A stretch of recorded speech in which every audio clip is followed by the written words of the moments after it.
Mega Noticias con Paco Ramírez.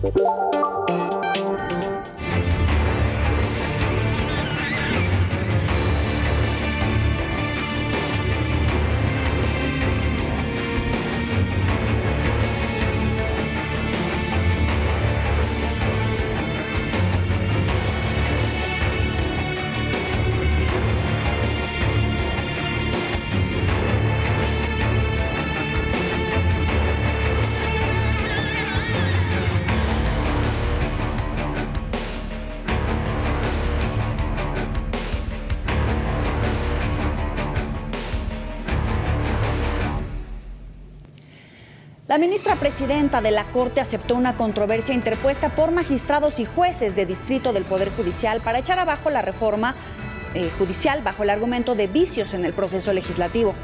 Norma Piña abrió una nueva consulta, otra consulta al Pleno de Ministros y turnó el asunto al ministro Juan Luis González Alcántara Carrancá para la elaboración de un proyecto que deberá someter al Pleno de la Suprema Corte. En respuesta, la próxima consejera jurídica, Ernestina Godoy, advirtió que se pretende debilitar a las instituciones. En todo caso, nuevo choque de poderes en plena transición de gobierno. ¿Autocracia o anarquía? ¿Qué necesidad? Jorge Chaparro. La presidenta de la Suprema Corte de Justicia de la Nación, Norma Piña, realiza una nueva consulta a sus pares para determinar si deben o no intervenir en una controversia presentada contra la reforma al Poder Judicial. El recurso que interpusieron los magistrados de circuito y jueces de distrito señala que durante la aprobación de la reforma constitucional al Poder Judicial se cometieron ilegalidades en el procedimiento legislativo, además de que el contenido de la propia reforma también viola la Constitución. La impugnación se recibió el pasado 13 de septiembre, pero fue hasta este miércoles que se turnó con carácter de urgente al ministro Juan Luis González Alcántara Carrancá para que presente un proyecto de sentencia a fin de saber si el Pleno de la Corte debe conocer o no del asunto, dado que lo involucra de manera directa. Los solicitantes consideran que la reforma judicial afecta la autonomía de los órganos del Poder Judicial, la independencia de sus miembros y el principio de la división de poderes. La decisión de que fuera González Alcántara quien realizara este proyecto se tomó conforme al turno que le corresponde. Las otras dos controversias anteriores fueron asignadas a la ministra Lenia Batres.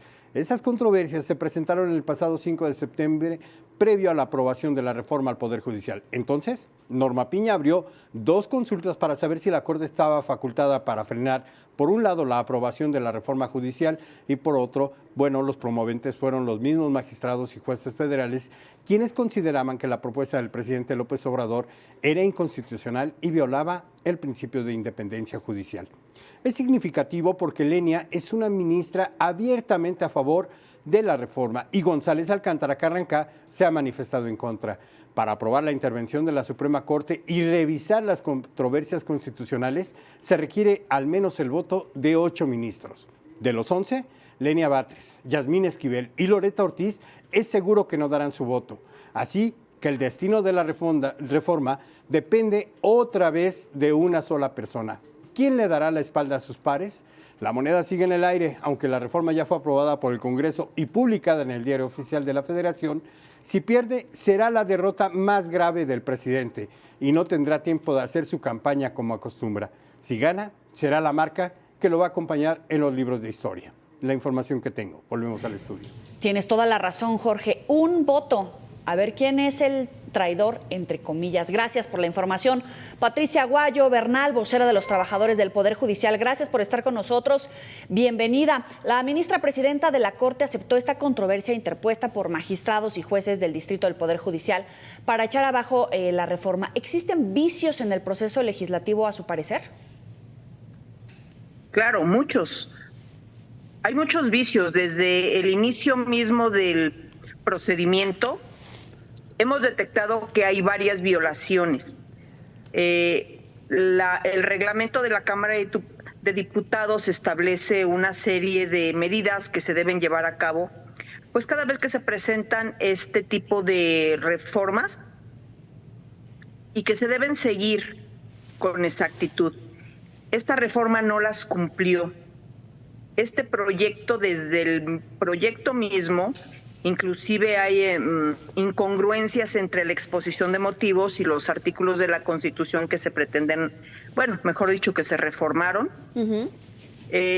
Y dentro del proceso, además, hay varias irregularidades, documentos que hicieron falta, autoridades legislativas que debieron intervenir en la discusión, en la elaboración misma del proyecto, que no se llevaron a cabo. Entonces, las tenemos perfectamente identificadas. Sin hablar de desacato, además. ¿Cierto, Patricia? Bueno, no, ese es otro tema. El desacato en que incurrió el presidente fue porque se ordenaron suspensiones sobre la publicación en el Diario Oficial de la Federación. No obstante ello, a pesar de las suspensiones ya otorgadas por un juez federal, no se tomaron en cuenta y se publicó de todas maneras la reforma.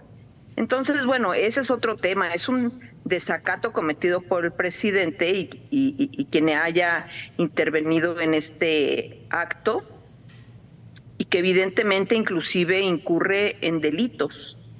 Entonces, sí, justamente hay un desacato también a la ley y a una orden de un juez federal. Nos decía hace unos momentos nuestro periodista Jorge Chaparro que es cuestión de un voto. ¿Podría ser el gran triunfo de López Obrador a pesar de las violaciones al proceso de estos desacatos, una autocracia o una anarquía? ¿Por cuál vas, Patricia?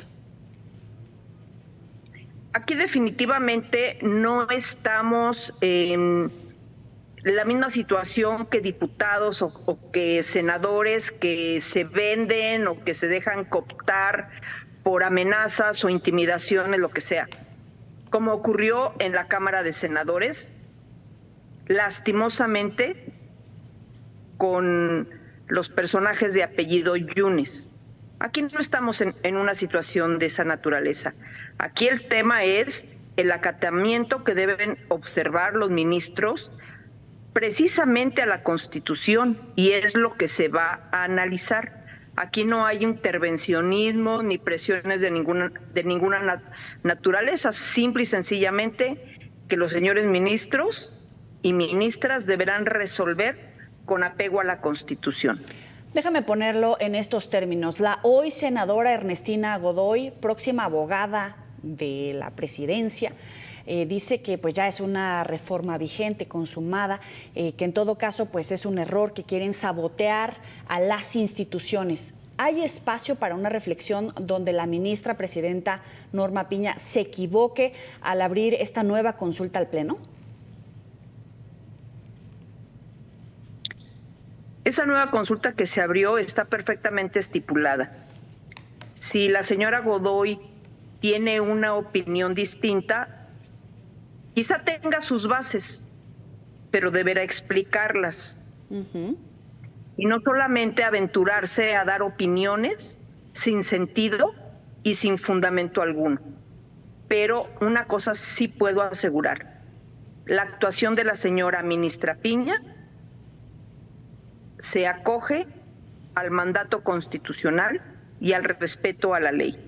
Se acoge al mandato constitucional, está previsto, pero puede debilitar las instituciones porque un proceso tan en cochinero como se desarrolló en las diferentes etapas en el debate, tanto en el Senado como en la Cámara de Diputados, como ahora este proceso de uno y otro lado, oficialismo y oposición, aseguran que es para debilitar las instituciones, el sistema de pesos y contrapesos, la democracia.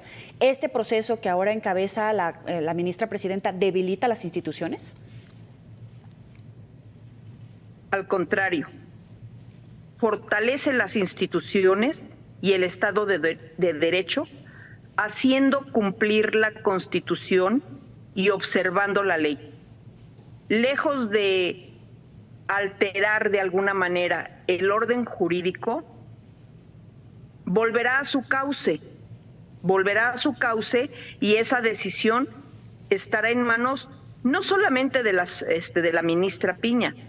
Ella solamente admitió y dio un cierto trámite que le corresponde precisamente por estar en el puesto en el que está. Pero quien va a resolver el asunto Van a ser todos los ministros de manera colegiada, como debe ser.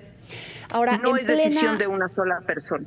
En plena transición, pues se viven momentos de tensión, se prevén marchas y plantones el 1 de octubre o la toma de la tribuna o el bloqueo al ingreso para el recinto legislativo para la ceremonia de posesión de la presidenta electa, o no habrá contratiempos y la dejarán tomar y realizar la ceremonia como se prevé.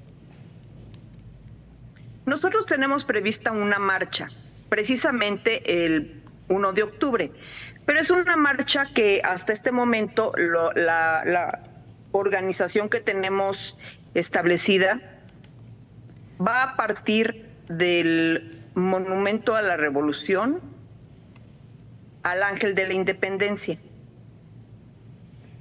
No tengo previsto que se vaya a acudir a la Cámara de Diputados hasta este momento. Okay. Pero sí hay movilización para ese día. Patricia Aguayo Bernal, vocera de los trabajadores del Poder Judicial, gracias por estos minutos y atender y distinguir al auditorio de Mega Noticias. Muy buena noche. A tus órdenes, Joel, y buenas noches. Hasta luego. Siempre